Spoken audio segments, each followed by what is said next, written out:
Hello friends, drama के start में हमें मिंग मैंशन का सीन दिखाया जाता है जहाँ पर वेयन स्टिकी नोट्स पर डेट के साथ ये लिख रही थी कि वननैन के ब्रेकअप वीक का वेट करते हुए उसे कितने दिन हो गए थे। फिर वो अपनी स्टोरी बताने लगती है कि 4 साल पहले वो एक वेट्रेस थी। वो पुअर थी और उसे पैसों की बहुत ज्यादा जरूरत थी, इसलिए वो खाना नहीं लेती थी बल्कि होटल में लोगों का बचा हुआ खाना ही खा लेती थी। पर एक दिन वननैन उसके सामने से गुजरा जिसके साथ कुछ लड़कियां भी थी और उसको देखकर तो लड़कियां गॉसिप करने लगती हैं कि अगर कोई लड़की 3 महीने तक वननैन की गर्लफ्रेंड बन जाती है तो वो उसे 3 मिलियन ब्रेकअप फी देता है। और ये बात सुनकर वेयन ने भी ट्राई करने का सोचा। बहुत ज्यादा हार्डवर्क के बाद वो फाइनली वननैन की गर्लफ्रेंड बन चुकी थी, लेकिन अब तो ब्रेकअप फी का वेट करते हुए उसे 4 साल हो गए थे। उसे नहीं पता था कि ये short time work long time बन जाएगा। वो वननैन के सामने बहुत ज्यादा ओबीडियंट थी। जो उसे पसंद था वो करती थी और जो उसे नहीं पसंद था वो नहीं करती थी। वननैन को पसंद नहीं था कि कोई उसे उसके वर्क के टाइम पर इंटरप्ट करे,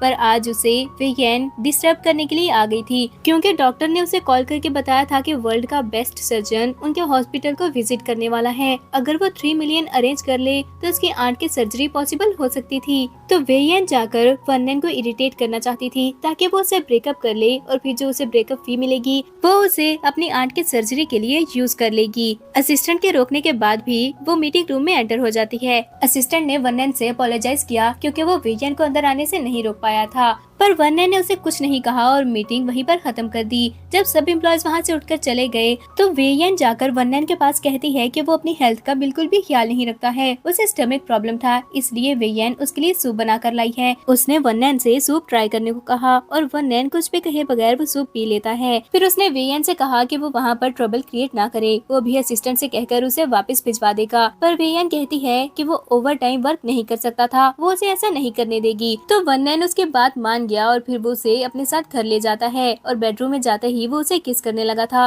नेक्स्ट डे असिस्टेंट वननैन के पास खड़ा फिर से अपोलोजाइज कर रहा था कि उसकी वजह से कल मीटिंग खराब हो गई थी क्योंकि वो वेयन को अंदर आने से नहीं रोक पाया। पर वननैन कहता है कि उसे फिक्र करने की जरूरत नहीं क्योंकि दोबारा ऐसा कभी नहीं होगा।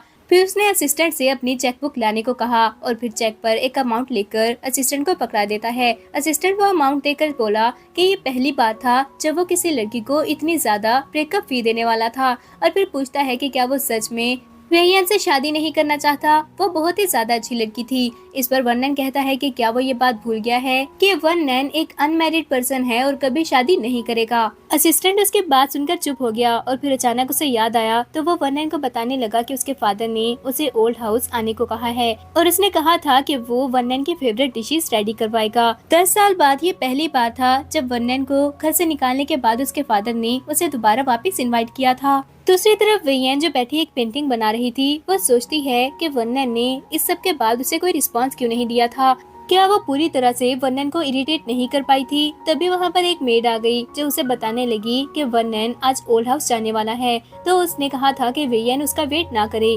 ये बात सुनकर वेयन ओके बोल देती है और फिर वो दिल में सोचने लगी कि अगर वो बोल्ड ड्रेसिंग करके ओल्ड हाउस चली जाए और वहाँ पर उसकी फैमिली को इरिटेट करे तो वननैन को जरूर गुस्सा आ जाएगा क्योंकि ऐसी लड़कियां उसे बिल्कुल भी पसंद नहीं थी। ये सोचकर उसने जल्दी से एक ड्रेस सिलेक्ट किया और चेंज कर लेती है। वननैन जैसे ही ओल्ड हाउस पहुँचा और अंदर एंटर होने लगा तो उसे अपनी स्टेप मदर की आवाज सुनाई दी जो वननैन के स्टेप ब्रदर तिंगी से बोल रही थी कि वो इतने दिनों बाद वापस आया है, आज उसे अच्छे से खाना खाना होगा। ये सुनकर वो अंदर एंटर हो गया तो उसको देखकर उसका फादर जल्दी से कहता है कि इतने सालों बाद आखिर वो वापस आ ही गया। उन्होंने वननैन को बैठने का कहा और मिस्टर चाओ उसे देखकर अपोलोजाइज करने लगा था कि 10 साल पहले वननैन की मदर उसको छोड़ के चली गई थी क्योंकि वो पुअर था और इस बात का गुस्सा उसने वननैन पर निकाला था और उसे घर से निकाल दिया। पर अब उसे समझ आ गई है कि उसने बहुत बड़ी गलती की थी तो वो वननैन से अपोलोजाइज करना चाहता है। ये कहकर मिस्टर चाओ ने एक वाइन का ग्लास पी लिया और वननैन की स्टेप मदर कहने लगी कि उसे नहीं पता उसके जाने के बाद उसके फादर ने बहुत रिग्रेट किया था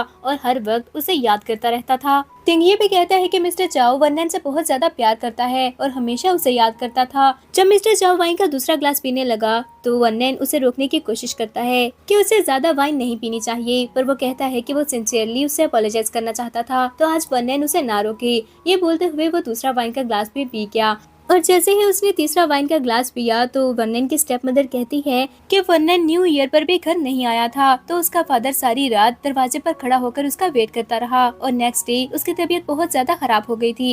ये सुनकर वर्नन थोड़ा सा परेशान हो गया और कहता है कि अब उसकी तबीयत कैसी थी, अगर वो ठीक नहीं है तो वर्नन के पास बेस्ट मेडिकल टीम थी, वो अभी उनको इन्वाइट कर लेगा। पर इस पर मिसेस चाओ जल्दी से कहती है कि नहीं, अब वो बिल्कुल ठीक था। मिस्टर चाओ ने कहा कि अब वन्नन को याद है जब वो छोटा था तो मिस्टर चाओ के पास ज्यादा पैसे नहीं होते थे। एक बार वन्नन ने बर्गर देखा और मिस्टर चाओ से पूछने लगा कि उसका टेस्ट कैसा होता है। मिस्टर चाओ ने प्रॉमिस किया कि जैसे ही उसके पास पैसे आ जाएंगे तो वो वन्नन को बर्गर लेकर दे देगा, लेकिन वन्नन बहुत ज्यादा सेंसिबल था। उसने स्टीम बन को 2 हिस्सों में तोड़कर उसमें कुछ वेजिटेबल्स लगा लिए और कहा कि वो बर्गर से भी ज्यादा टेस्टी था। मिस्टर चाओ की बातें सुनकर वन्नन बहुत ज्यादा इमोशनल हो गया था और कहता है कि आज भी बर्गर का टेस्ट उस स्टीम बन जैसा नहीं हो सका था। फिर मिसेस चाओ ने वन्नन को खाना सर्व किया और कहती है कि अब उन्हें खाना खाना चाहिए। पर तभी मिस्टर चाओ वन्नन से कहने लगा कि उसका शादी के बारे में क्या ख्याल है।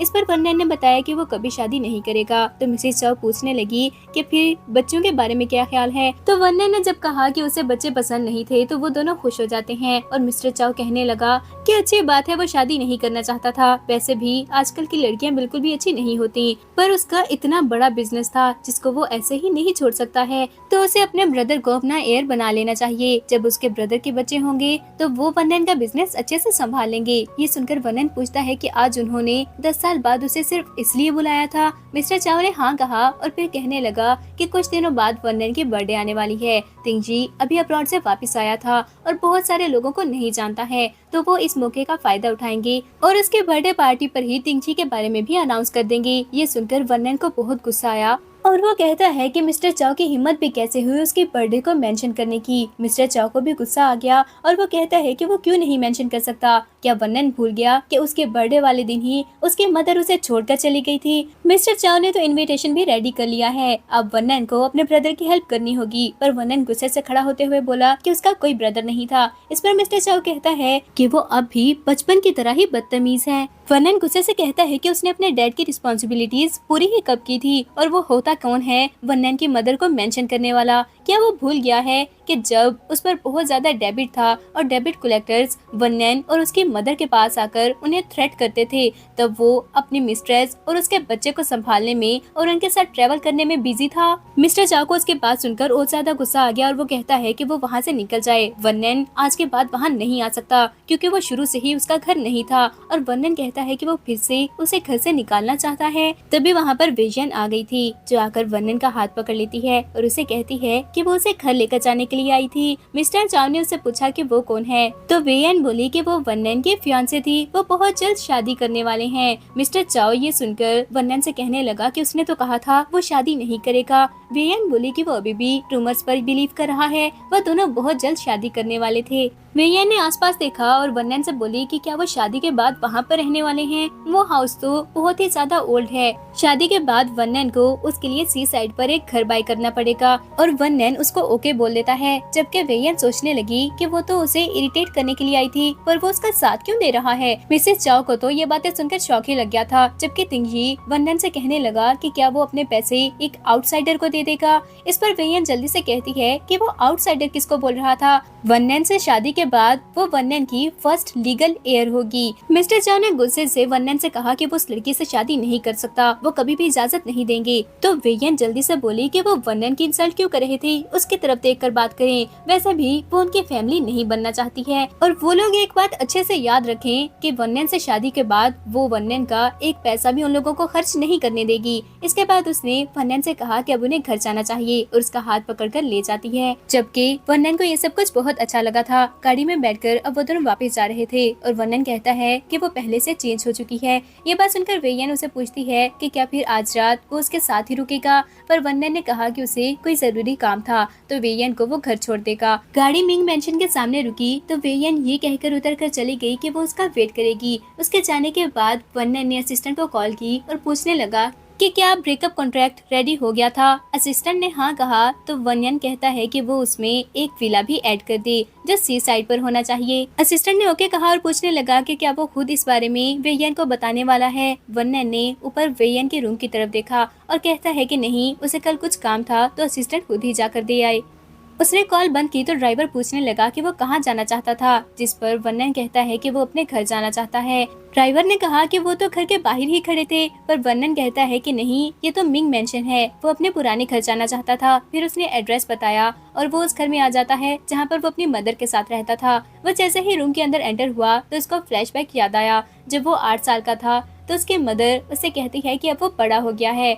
तो वन्नन ने अपनी मदर से पूछा, क्या इसका मतलब ये है कि अब वो अपनी मदर के साथ वर्क पर जा सकता था? पर उसकी मदर ने कहा नहीं, वो इतना बड़ा हो गया था कि अब अपनी मदर के बगैर रह सकता है। पर वन्नन ने ये बात सुनकर जल्दी से अपनी मदर को हग कर लिया और कहता है कि अगर बड़े होकर उसे अपनी मदर के बगैर रहना पड़ेगा तो फिर वो बड़ा नहीं होना चाहता। इसके बाद वो डाइनिंग टेबल के पास जाता है और उसको फ्लैशबैक याद आया कि उसके 8वें बर्थडे पर उसकी मदर उसके लिए केक लेकर आई थी और वो कहता है कि वो केक बहुत ही ज्यादा महंगा आया होगा। वन्नन को केक के लिए जिद नहीं करनी चाहिए थी, उसकी मदर जाकर केक वापस कर दे। पर उसकी मदर कहती है कि एक बार उन्होंने केक का डब्बा ओपन कर लिया था, अब केक वापस नहीं होगा। फिर उसकी मदर ने उसे विश मांगने को कहा और वन्नन आंखें बंद करके विश मांगने लगा कि वो बहुत ज्यादा पैसे कमाना चाहता था ताकि अपनी मदर की हेल्प कर सके। पर जब वो विश मांग रहा था तो उसकी मदर उसे छोड़कर चली जाती है। वन्नन ने जब आंखें खोली तो अपनी मदर के पीछे भागा, पर वो उसे छोड़कर जा चुकी थी। वन्नन ये सब याद करते हुए वहीं पर सो गया था। नेक्स्ट डे जब उसकी आंख खुली तो असिस्टेंट उसे कॉल कर रहा था। असिस्टेंट ने घबराते हुए मिस्टर चाव के बारे में बताया तो वन्नन को लगा कि मिस्टर चाव की तबीयत खराब हो गई थी और उसने कहा कि वो अभी हॉस्पिटल जाता है। पर असिस्टेंट कहने लगा कि ऐसी बात नहीं है, उसने एक वीडियो सेंड की थी, वन्नन पहले वो चेक कर ले। वन्नन ने देखा कि मिस्टर चाव एक कॉन्फ्रेंस में थे और बता रहे थे कि उनका सिर्फ एक ही बेटा है और वो तिंगजी था। सिर्फ तिंगजी ही चाव फैमिली का लीगल हेयर है। ये बात सुनकर वो बहुत ज्यादा हर्ट हो जाता है। दूसरी तरफ वेयन, जिसने अपने स्टिकी नोट्स के साथ एक और स्टिकी नोट पेस्ट कर लिया था एक न्यू डेट के साथ, तभी उसके पास मेड आती है और उसे बताने लगी कि आज वन्नन की बर्थडे थी और वो वेयन को बताने आई है कि गलती से भी वन्नन के सामने उसके बर्थडे के बारे में बात ना करे, ना ही सेलिब्रेट करने का सोचे। एक बार उसकी एक गर्लफ्रेंड ने उसके लिए बर्थडे पार्टी अरेंज कर ली थी। वन्नन को इतना गुस्सा आया कि उसी रात उसे ब्रेकअप फी देकर वहाँ से निकाल दिया था। पर वेयन को वहाँ पर रहते हुए इतने साल हो गए हैं और वो सब सर्वेंट्स भी वेयन को पसंद करते थे, तो वेयन को ख्याल रखना होगा। वेयन ने मेड को तो ओके बोल दिया, पर उसे एक और आइडिया आ गया था और अगले ही पल उसने केक भी ऑर्डर कर लिया। वन्नन जब वापस घर आया तो केक देखकर उसे अपने पुराने सैड मोमेंट्स याद आने लगते हैं। वो वहाँ से जाना चाहता था पर तभी वहाँ पर वेयन आ गई जो उसको बर्थडे विश करती है। फिर वो उसको केक के पास ले आई और चेयर पर बिठाकर कहने लगी कि अब उसे विश मांगनी चाहिए। वन्नन ने वहाँ से उठकर जाना चाहा पर वेयन उसको वापस बिठा देती है और उसकी आंखों पर हाथ रखते हुए बोली कि विश मांगते हुए उसे अपनी आंखें बंद करनी होंगी, वो भी उसके साथ विश मांगेगी। तो वन्नन उसके साथ विश मांगता है। इसके बाद उन दोनों ने साथ में कैंडल ब्लो की। फिर वेयन ने उसकी आंखों से हाथ हटा दिए और उसके सामने बैठते हुए उसे फिर से बर्थडे विश करती है और कहती है कि उसने वन्नन के साथ एक विश मांगी थी। वन्नन ने उसके विश के बारे में पूछा तो वो कहने लगी उसकी विश ये थी कि वन्नन उससे शादी कर ले। वो वन्नन का बहुत ख्याल रखेगी, उसके लिए कुकिंग किया करेगी, उसके लिए घर पर वेट किया करेगी और वो ड्रिंकिंग नहीं कर सकता, ना ही ओवर टाइम वर्क कर सकता है। फिर उनके बच्चे भी होंगे और जब भी वो स्कूल में कोई शरारत करेंगे तो पेरेंट्स मीटिंग के लिए वन्नन को जाना पड़ेगा। वो फ्लो में बोले जा रही थी और वन्नन ने ये सब कुछ इमेजिन भी कर लिया था और वो वेयन से कहता है कि ठीक है, वो दोनों शादी कर लेंगे। ये बात सुनकर तो वेयन को शौक ही लग गया और वो जल्दी से कहती है कि वन्नन ने तो कहा था वो कभी शादी नहीं करेगा। पर वन्नन कहता है कि अगर उससे शादी करने वाली लड़की वेयन है तो फिर वो रेडी था। वेयन कहती है कि नहीं, ये सब बहुत जल्दी हो रहा था और उसने बहुत फॉर्मल वे में उसे प्रपोज कर दिया है, कुछ भी अरेंजमेंट नहीं की थी। वन्नन बोला उसे पता है उसने कुछ भी अरेंज नहीं किया था, पर कुछ दिनों में वो कंपनी के शेयर्स वेयन के नाम कर देगा। जो कुछ उसका था वो वेयन का भी है। फिर उसने अपने गले से एक चेन निकाली जिसमें उसने रिंग डाली हुई थी। उसको याद आया कि ये रिंग उसकी मदर ने उसे दी थी और कहा था कि ये लास्ट चीज है जो वो वन्नन को दे सकती थी। वन्नन ने वो रिंग वेयन को पहनानी चाहिए तो वेयन जल्दी से हाथ पीछे कर लेती है और कहती है कि वो रिंग वन्नन के लिए बहुत इम्पोर्टेंट थी, उसे वेयन को ऐसे ही नहीं देनी चाहिए। पर वन्नन ने कहा कि सिर्फ वही वो रिंग डिजर्व करती थी। इसके बाद वेयन ने कहा कि नहीं, वो ये सब नहीं चाहती थी। वन्नन को लगा कि वो पैसों की बात कर रही है और कहता है उसे पता है उसे पैसों का कोई लालच नहीं था, पर सिर्फ पैसे ही हैं जिसकी वन्नन के पास कोई कमी नहीं थी। पर वेयन ने कहा कि वो ये बात नहीं कर रही, एक्चुअली उसे पैसों की तो बहुत ज्यादा जरूरत है। उसे 3 मिलियन चाहिए थे, क्या वो दे सकता है? तो वन्नन ने उसी टाइम उसे 3 मिलियन सेंड कर दिए, जो देखकर वेयन कहने लगी कि वो उसके सारे पैसे वापस कर देगी। वो उसकी तरह जल्दी और ज्यादा पैसे तो नहीं कमाती, पर किसी तरह वो उसके सारे पैसे वापस कर ही देगी। तो वन्नन ने उसे अपनी लैब पर बिठा लिया और कहता है कि अगर वो पेबैक करना ही चाहती थी तो उसे सारी जिंदगी वन्नन के साथ रहना होगा।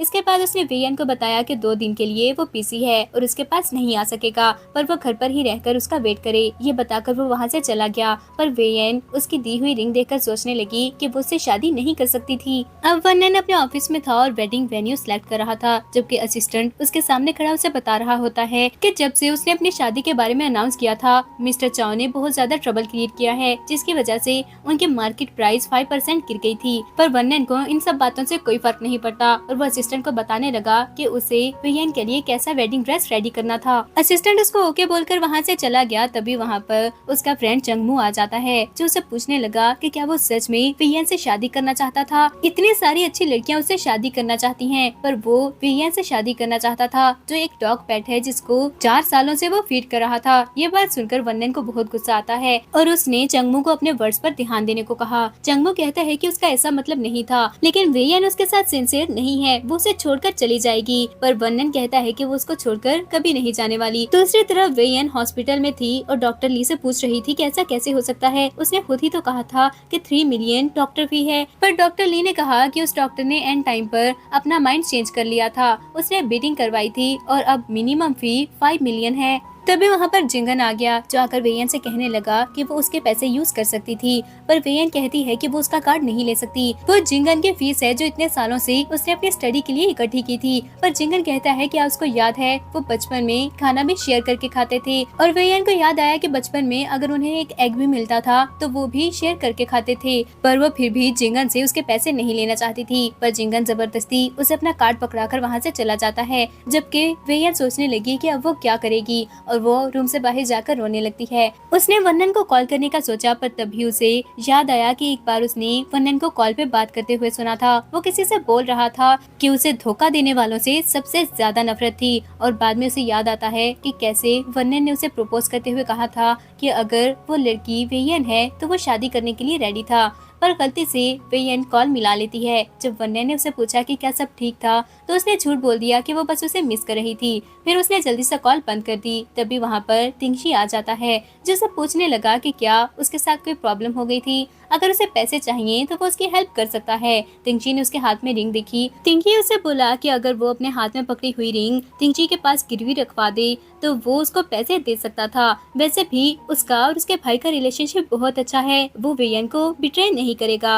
वेयन ने कुछ देर सोचा और फिर उससे उसका फोन नंबर मांगती है।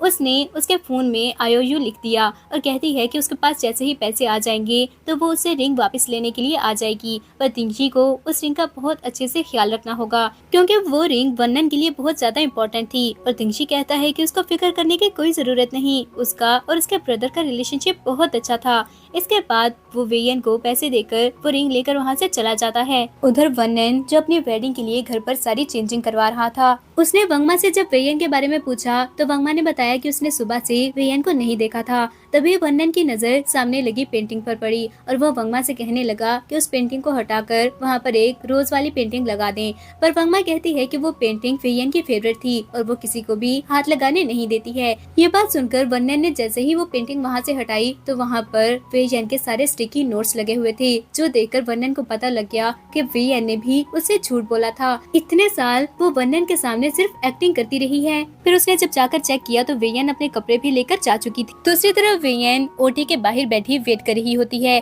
तभी उसकी आंट को ऑपरेशन के बाद बाहर लाया गया। वो जल्दी से अपनी आंट के पास गई जो बेहोश थी और कहती है कि उन्हें उठना ही होगा, और साथ ही उसे फ्लैशबैक याद आता है जब वो बहुत छोटी थी तो उसका फादर उसे बेट में हार गया था। जब डेबिट कलेक्टर वेयन को वहाँ से लेने के लिए आया तो उसका फादर कहता है कि वो उसके साथ चली जाए, वो दूसरी बेट जरूर जीत जाएगा और फिर उसको वापस ले आएगा। पर तभी वहाँ पर उसकी आंट आ गई थी जिसने वेयन को बचा लिया। वो उसे अपने साथ ले जाती है और कहती है है कि आज से वेयन उसके साथ ही रहेगी और वो हमेशा वेयन का ख्याल रखेगी। फ्लैशबैक एंड हो गया और नर्स ने वेयन को बताया कि उसकी आंट को 2 दिन ऑब्जर्वेशन में रखना पड़ेगा। फिर वो उसकी आंट को लेकर चले जाते हैं। तभी डॉक्टर ली वहाँ पर आया, जो वेयन से कहने लगा कि उसकी आंट 2 दिन में होश में आ जाएगी। ये सुनकर वो बहुत ज्यादा खुश हो जाती है। तभी वहाँ पर जिंगन आ गया तो वेयन उसे भी इस बारे में बताती है। तभी डॉक्टर ली वेयन से कहने लगा कि जिंगन की हेल्प की वजह से ही उसकी आंट की सर्जरी हो पाई थी। वेयन को उसे थैंक्स कहना चाहिए। डॉक्टर वहाँ से जाने ही वाला था, पर जिंगन ने टाइम पर आकर पैसे दे दिए थे और ये सब पॉसिबल हो पाया था। फिर डॉक्टर ली उन दोनों से कहता है कि वो दोनों बचपन से साथ में थे, शादी कब करने वाले हैं। जिंगन ने बहाना बनाया कि अभी तो वो बहुत यंग थे। फिर डॉक्टर ली वहाँ से चला गया तो वेयन ने जिंगन को थैंक्स कहा और उसे पूछने लगी कि इतने पैसे उसके पास कहाँ से आए थे। लेकिन जिंगन कहता है कि उसे इस सब के बारे में फिक्र करने की कोई जरूरत नहीं, वो पहले जाकर तिंगशी के पैसे उसे वापस कर दे। ऐसे लोगों से पैसे नहीं लेने चाहिए। वेयन ने कहा वो ठीक बोल रहा था। इसके बाद जिंगन ने उसके नेक्स्ट प्लान के बारे में पूछा, क्या वो सच में वनन से शादी कर लेगी। पर वेयन कहती है कि ऐसा कैसे हो सकता था, वो वनन से प्यार नहीं करती है। उसने फ्रांस की टिकट बुक करवा ली थी और आर्ट की स्टडी के लिए वहाँ पर चली जाएगी। उसके यूनिवर्सिटी में एप्लीकेशन भी अप्रूव हो गई है। जिंगन कहता है कि अगर ऐसा था तो वो भी उसके साथ जाएगा, जिस पर वेयन ने उसे ओके बोल दिया और कहा कि अब उसे जाकर तिंगशी के पैसे वापस कर देने चाहिए। वो जैसे ही हॉस्पिटल से बाहर निकली तो कुछ आदमियों ने आकर उसे बेहोश कर दिया और फिर गाड़ी में बिठा देते हैं और उनके बॉस ने वनन को कॉल करके बताया कि उन्हें वेयन मिल गई थी। अब वेयन वनन के सामने थी। वनन के हाथ में उसकी फ्लाइट का टिकट था और वो उसके स्टिकी नोट्स की तरफ देखकर पूछ रहा था कि क्या यही सब था जो वो करना चाहती थी। वो झूठ बोलकर वनन को छोड़कर जाना चाहती है, लेकिन ऐसा नहीं हो सकता, वो उसे छोड़कर कभी नहीं जा पाएगी। ये बात सुनकर वेयन ने सोचा कि वो अपने ड्रीम पर कॉम्प्रोमाइज नहीं कर सकती, उसे फ्रीडम चाहिए और फिर झूठ बोल देती है कि वो फ्रांस का टिकट उसने वनन के लिए बाय किया था, क्योंकि जो रिंग लास्ट टाइम उसने वेयन को दी थी वो ओल्ड फैशन थी। वो नहीं चाहती थी कि कोई भी वनन का मजाक उड़ाए और जो पर्सन उस रिंग को मॉडिफाई कर सकता है वो सिर्फ फ्रांस में था, इसलिए वो फ्रांस जाना चाहती थी। वनन ने उसके बात पर यकीन कर लिया और फिर उसे उसका वेडिंग ड्रेस दिखाने के लिए ले जाता है।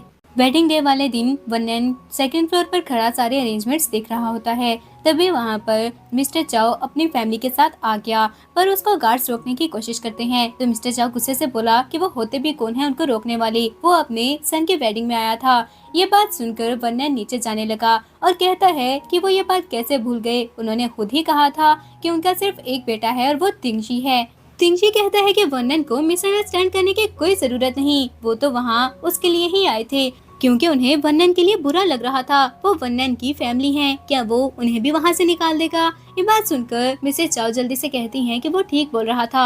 लास्ट टाइम डिनर पर उनकी लड़ाई हो गई थी, पर वो कंपनसेट करने के लिए उसके लिए गिफ्ट भी लाए हैं। ये कहते हुए मिसेस चाओ ने जैसे ही गिफ्ट वनन की तरफ किया तो वनन ने देखा कि उसने अपने हाथ में वनन की मदर की रिंग पहनी हुई थी और वो गुस्से से पूछने लगा कि उसकी मदर की रिंग उसके हाथ में क्या कर रही है।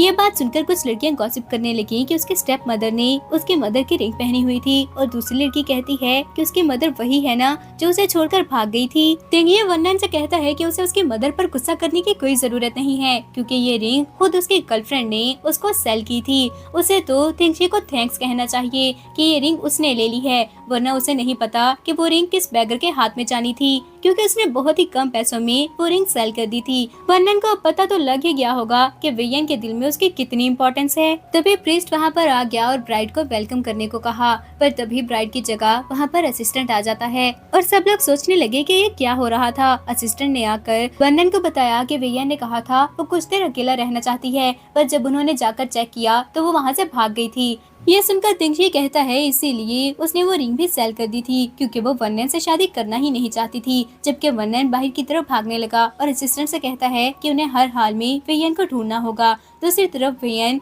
भागते हुए जा रही थी, पर तभी उसके पास जिंगन गाड़ी लेकर आ जाता है और कहता है कि वनन उसको हर जगह पर ढूंढ रहा था, वो जल्दी से जिंगन के साथ चले। ये बात सुनकर वो जल्दी से गाड़ी में बैठ गई और न्यूज सुनने लगती है, जिसमें बताया जा रहा था कि वेडिंग सीन से ब्राइड भाग चुकी थी और वनन की मदर की रिंग उसकी स्टेप मदर के हाथ में देखी गई है और बताया जा रहा है कि वो उसकी गर्लफ्रेंड ने ही चाओ फैमिली के इलेजिटिमेट चाइल्ड को सेल की थी। ये सब सुनने के बाद वेयन गिल्टी फील करने लगी कि वो वनन की मदर की रिंग थी, क्योंकि उसे इस बारे में नहीं पता था और उसे बहुत ज्यादा गुस्सा भी आ रहा था कि तिंगशी ने उसे झूठ बोला था। वो वो तो वर्नन का स्टेप ब्रदर है और उनका रिलेशनशिप बिल्कुल भी अच्छा नहीं था। उसने जिंगन से गाड़ी रोकने को कहा क्योंकि वो वापस जाकर सब कुछ एक्सप्लेन करना चाहती थी ताकि तिंगजी से वो रिंग वापस ले सके। पर जिंगन ने गाड़ी नहीं रोकी और उसने डोर भी लॉक कर दिए थे। वो वेयन से कहता है कि अगर वो वापस जाएगी तो अपना ड्रीम कभी भी पूरा नहीं कर सकेगी क्योंकि फिर वर्नन उसे कभी भी नहीं जाने देगा। हॉस्पिटल में उसकी आंट अभी भी उसका वेट कर रही है। क्या वो उन सबको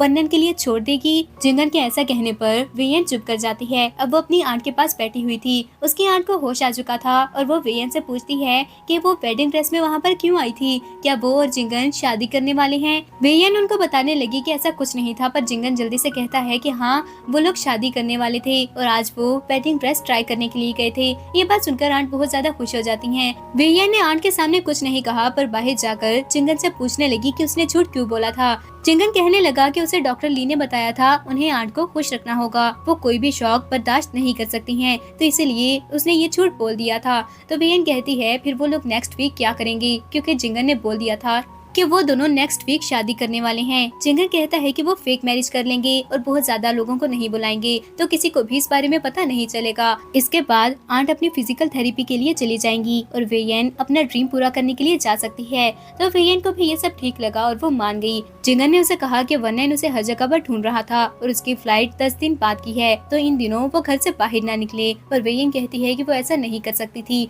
उसे तिंगशी से वो रिंग वापस लानी होगी। जिंगन को फिक्र करने की कोई जरूरत नहीं, वो अपना ख्याल रख सकती थी। फिर वो वहाँ से जाने लगी, पर जिंगन उसे हग कर लेता है।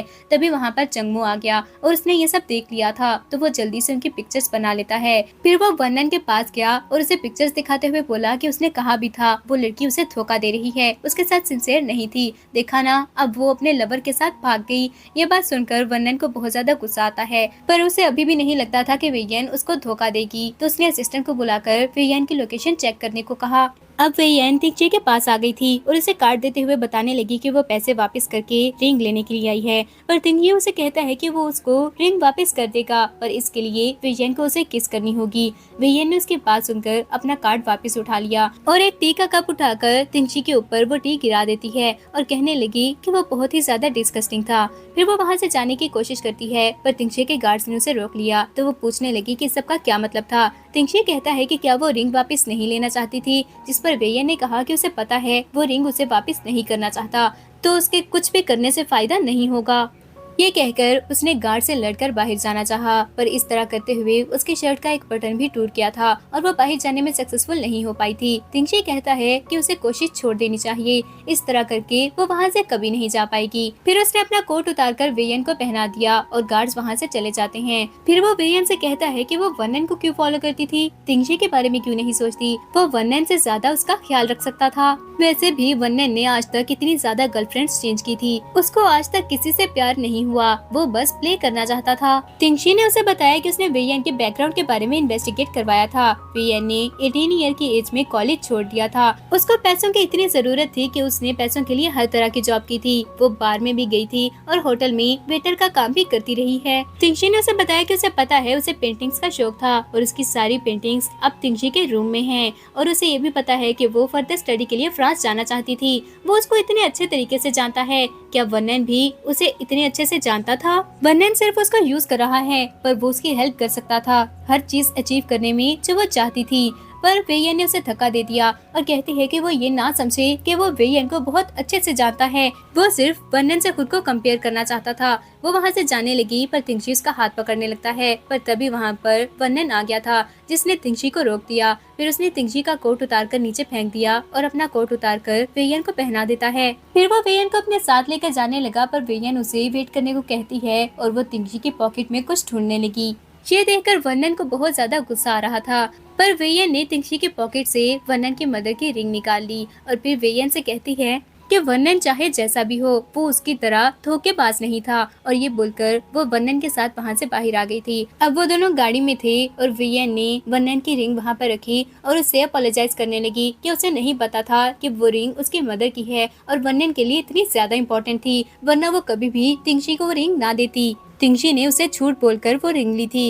ये बात सुनकर वर्नन कहता है कि क्या उस दिन तिंगजी ने ही उसे किडनैप किया था, पर वेयन ने सच बता दिया कि नहीं, वो खुद भागी थी। वर्नन ने वजह पूछी तो वो कहती है कि वो दोनों एक दूसरे के लिए कंपैटिबल नहीं हैं। वर्नन ने कभी उसे समझा ही नहीं था, ना ही कभी उसके पास्ट के बारे में जानने की कोशिश की। वो हमेशा वर्नन की हर बात मानती थी और उसकी हर चीज का ख्याल रखती थी, पर सिर्फ वही थी जिसको ओबीडियंट रहना पड़ता था। उसको कभी भी वर्नन ने इक्वल स्टेटस नहीं दिया, ना ही कभी जानने की कोशिश की कि उसके क्या ड्रीम्स हैं। वो बस उसे कैद करके रखना चाहता था। वर्नन कहता है कि वो जो चाहेगी वो उसे दे सकता है, पर जब वेयन ने कहा कि उसे फ्रीडम चाहिए तो वर्नन कहता है कि सिर्फ यही एक चीज थी जो वो उसे नहीं दे सकता। वेयन ने उसे पूछा कि उसने कभी वेयन को अंडरस्टैंड करने की कोशिश भी की थी। तभी वर्नन को फ्लैशबैक याद आया जब 4 साल पहले उसने वेयन को पहली बार होटल में देखा था। तो बाद में उसने असिस्टेंट से कहा था कि आज के बाद होटल के सारे एम्प्लॉयज के लिए अलग से खाना अरेंज किया जाएगा। फ्लैशबैक एंड हो गया और वो वेयन से पूछने लगा कि क्या ये सब मैटर करता था। वेयन कहती है हाँ, ये सब मैटर करता था। उसकी लाइफ बचपन से बहुत ज्यादा डिफिकल्ट थी, पर उसे कोई ऐसा चाहिए जो उसको अंडरस्टैंड कर सके, उसके ड्रीम अचीव करने में उसकी हेल्प करे, जो उसके बातों को सुन सके। ये बात सुनकर वर्नन कहता है कि वो उसे ये सब दे सकता था, पर वेयन कहती है कि फिर उसके बाद क्या होगा। उन दोनों के बीच प्यार नहीं है बल्कि इंटरेस्ट था। जैसे वेयन ने भी कभी उसे अंडरस्टैंड करने की कोशिश नहीं की, ना ही वर्नन के पास्ट के बारे में जानना चाहा था। वर्नन कहता है उसे सब के बारे में नहीं पता था, उसे बस हासिल करना आता है और वो वेयन को खुद से दूर नहीं जाने देगा। पर वेयन ने कहा कि उससे शादी करके कैद होने से अच्छा है वो मर जाए। उसकी बातें सुनकर वर्नन उसे किस करने लगता है और फिर कहता है कि वो अभी भी उसके बारे में केयर करती थी, इसीलिए वो रिंग वापस लेने तिंगजी के पास गई थी। पर वेयन कहती है वो रिंग वापस लेने इसलिए गई थी ताकि वर्नन का वेयन पर कोई डेबिट ना हो। वो उसे कुछ भी ऑफ नहीं करना चाहती है। इतने सालों में वर्नन ने कभी जानने की कोशिश ही नहीं की कि वो क्या सोचती है और क्या चाहती है। 4 सालों में जो उसने किया वो सिर्फ एक्टिंग थी और आज पहली बार वो उसके सामने अपनी रियल पर्सनैलिटी को शो कर रही है। उसकी बातें सुनकर वर्नन ने कार का लॉक ओपन कर दिया था और वेयन गाड़ी से उतर जाती है और जाते हुए वो कहती है कि अगर वो उसको छोड़कर ना गई तो वो दोनों कभी भी खुश नहीं रह पाएंगे। वर्नन जब घर पहुंचा तो उसे वेयन के बारे में सारे फ्लैशबैक्स याद आने लगते हैं और फिर वो ऐसे ही सो गया था। नेक्स्ट डे वो ऑफिस में बैठा अपनी मदर की रिंग को देख रहा होता है। असिस्टेंट उसके पास आकर उसे मिनट्स ऑफ मीटिंग देता है और उसकी तरफ देखकर पूछने लगा कि क्या वो कल रात ठीक से सो नहीं पाया था। पर वर्नन ने उसके क्वेश्चन को इग्नोर कर दिया और पूछने लगा कि वेयन उसे छोड़कर क्यों जाना चाहती थी, क्या वो अच्छा नहीं है। इस पर असिस्टेंट ने कहा कि ऐसी बात नहीं थी, वो बहुत अच्छा है। तभी वहाँ पर तिंगजी आ गया और वर्नन गुस्से से पूछता है कि वो वहाँ पर क्या कर रहा था। तिंगजी बड़े मजे से टेबल पर बैठ गया और कहने लगा क्या उसे पता है आज वो बहुत इम्पोर्टेंट चीज उसे देने के लिए आया था। उसने एक वेडिंग कार्ड वर्नन की तरफ किया और बताया कि वेयन शादी कर रही थी। ये देखकर असिस्टेंट कहने लगा क्या वो मजाक कर रहा था, ऐसा कैसे हो सकता है। पर तिंगजी बोला कि ये सच है और उसने कार्ड वर्नन को दिखाया। वर्नन वो कार्ड ओपन करके देखता है और दिल में सोचने लगा कि वेयन ने फिर से उससे झूठ बोला था। क्या ये वो ड्रीम्स थे जिनको वो अचीव करने की बात कर रही थी। लेकिन वो तिंगजी से कहता है कि वो कौन होता था उसे आकर ये सब बताने वाला।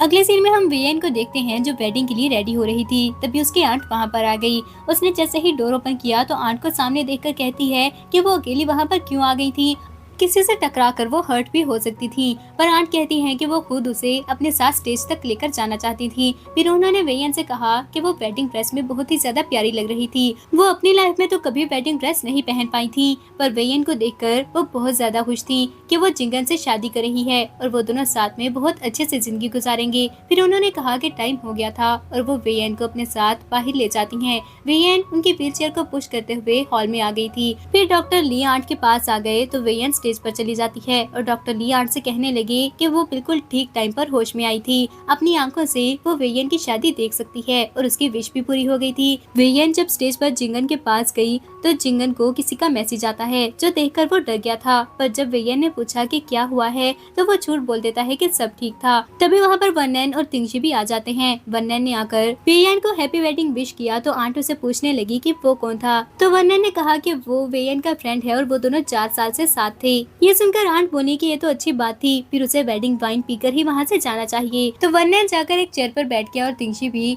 वेडिंग कंटिन्यू करने का कहकर चेयर पर बैठ जाता है। इसके बाद होस्ट ने जिंगन से कहा कि वो अब ब्राइड को रिंग पहना दे। पर जैसे ही उसने रिंग का बॉक्स ओपन किया तो वेयन ने देखा कि उसमें वर्नन की मदर की ही रिंग थी और जब उसने वर्नन की तरफ देखा तो वर्नन आहिस्ता आवाज में कहता है कि उसके पास जितना टाइम बचा था वो अच्छे से एंजॉय कर ले। पर वो जिंगन से कहती है कि वो लोग आंट को परेशान नहीं कर सकते थे, तो वो जल्दी से उसे रिंग पहना दे। जिसके बाद जिंगन ने उसे रिंग पहना दी तो सब लोग उन दोनों को किस करने का कहते हैं। वेयन ने आहिस्ता से जिंगन से कहा कि वो आंट को खुश करने के लिए ये सब कर रहे थे, तो इसकी जरूरत नहीं है। तो जिंगन ने वेयन के वेल से दोनों को कवर कर लिया और फिर उसे किस करने की एक्टिंग करता है। इसके बाद वो दोनों डॉक्टर ली और आंट के पास गए तो वो दोनों उनको अपनी ब्लेसिंग्स देते हैं। फिर वनन वेयन के सामने आ गया तो वेयन उसके साथ भी वाइन पीती है और वनन उसे पूछने लगा कि क्या ये वो ड्रीम था जिसके बारे में वो बात कर रही थी और उसने वो सब इसलिए कहा था ताकि जिंगन से शादी कर सके, जिस पर वेयन हाँ बोल देती है और वो बहुत ज्यादा हर्ट हुआ था। इसके बाद वनन से जिंगन ने कहा कि उसकी ब्राइड से बहुत सारे लोग मिलना चाहते थे, तो अब वनन को वहाँ से चले जाना चाहिए। वनन चुप करके वहाँ से चला गया, जबकि तिंगजी जाने से पहले जिंगन से कहता है कि हीरो बनने के लिए उसे एक प्राइस भी पे करनी होगी।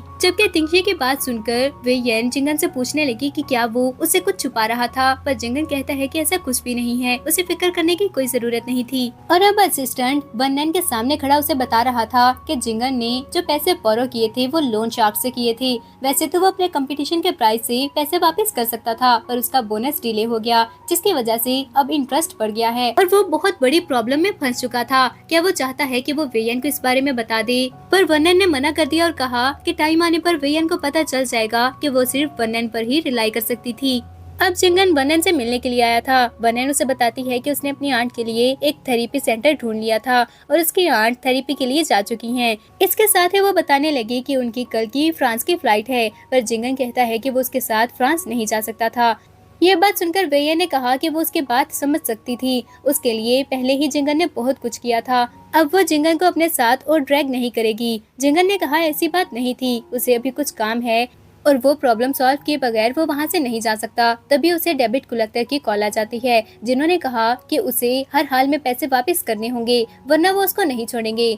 और फिर कॉल बंद होने के बाद वो वेयन से कहने लगा कि उसकी वजह से जिंगन ने बहुत कुछ किया था, पर अब वो ये सब खत्म करना चाहता है क्योंकि वो उसके साथ खुद को और ड्रैग नहीं करना चाहता था। ये बात सुनकर वेयन बहुत ज्यादा हर्ट होती है और कहती है कि वो उसके सारे पैसे उसे वापस कर देगी जो उसने आंट की सर्जरी के लिए दिए थे।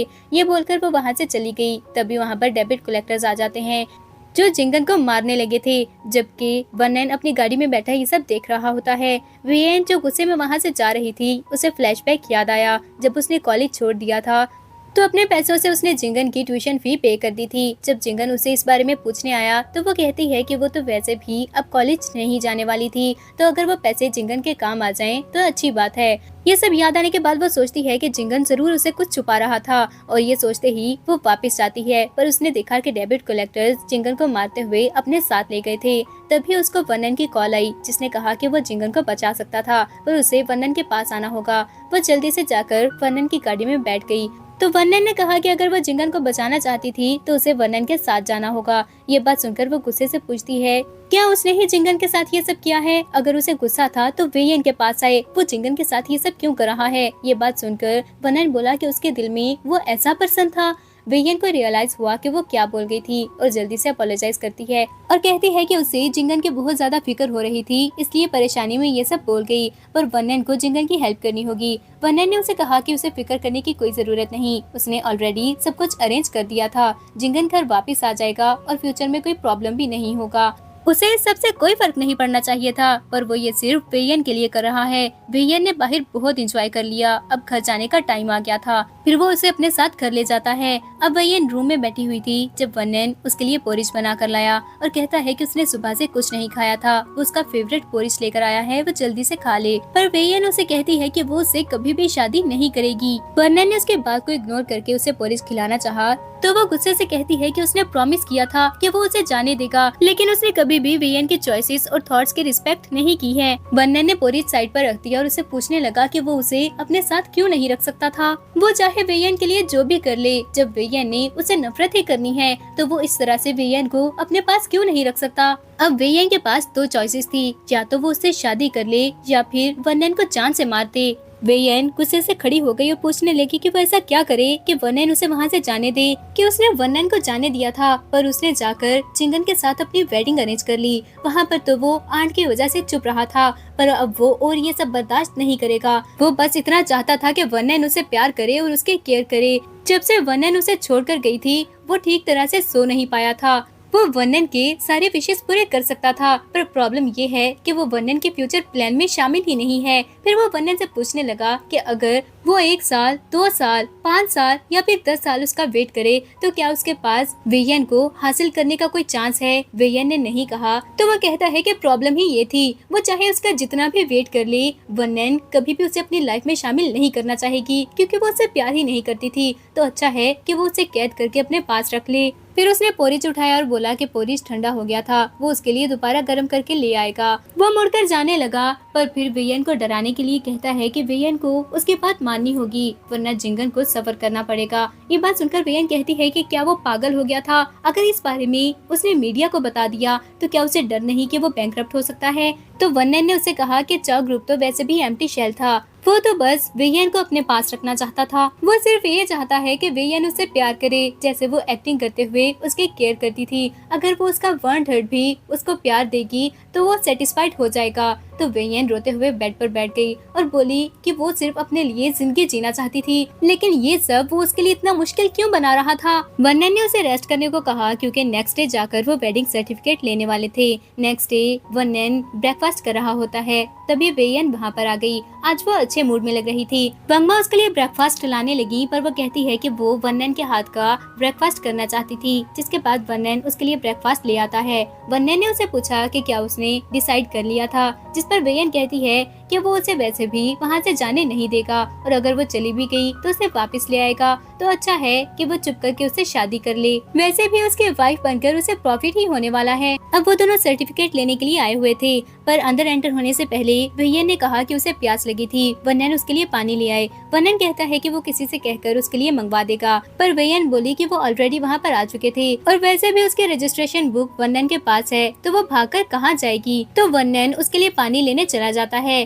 उसके जाते ही वेयन ने दीवार में अपना सर मार लिया था, जिसके बाद वो बेहोश हो गई और वहाँ पर खड़े लोग उसको जल्दी से हॉस्पिटल पहुँचा देते हैं। जब वनन वहाँ पर आया तो वेयन वहाँ नहीं थी, तो उसने जल्दी से असिस्टेंट को कॉल करके उसके बारे में पता करने को कहा। हॉस्पिटल पहुंचकर जब वेयन को होश आया तो उसे पता चला कि वो प्रेग्नेंट थी। टिंगशी वहाँ पर आया और उसे पूछने लगा कि अब वो क्या करेगी। तो उसने कहा कि बहुत गलत टाइम पर उसको बेबी के बारे में पता चला था, वो उसे इस दुनिया में नहीं ला सकती है, इसलिए उसने अबॉर्शन करवा लिया। जब वनन हॉस्पिटल पहुंचा और उसे वेयन की प्रेगनेंसी के बारे में पता चला तो वो बहुत खुश होता है, पर जैसे ही रूम में गया तो उसे पता चला कि वेयन ने अबॉर्शन करवा लिया था, तो वो बहुत ज्यादा हर्ट हो गया। दूसरी तरफ वेयन तिंगशी के साथ एयरपोर्ट जा रही थी और उसे कहती है कि जब उसने तिंगशी को कॉल की थी तो उसने नहीं सोचा था कि वो उसकी हेल्प करेगा।